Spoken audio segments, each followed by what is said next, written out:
also crafting a little bit of a story. You know, you're crafting a world with the Yeah. whole scout I'm units and the ship and, you know, the naming your character and this cadet and the exam and stuff like that. So that's a really important part of it, you know?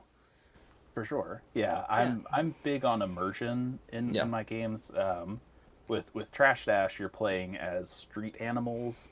So you've got like raccoons, possums. There's pigeon in there, That sounds but they're awesome. not just. Thank you. But they're not just random critters. Like each Yeah. of these critters has their own little name, and they've got a backstory of that kind of plays into like their Mm. personality, which bleeds into their play style in the game.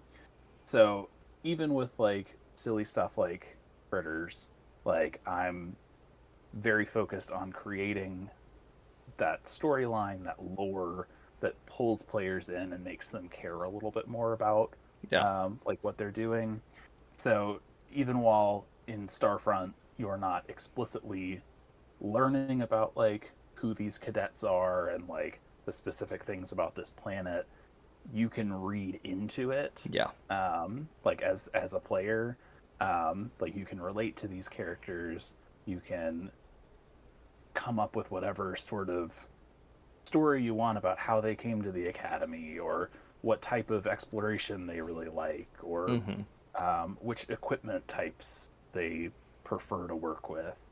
And if you're not into that sort of thing, you can just ignore that part. Yeah.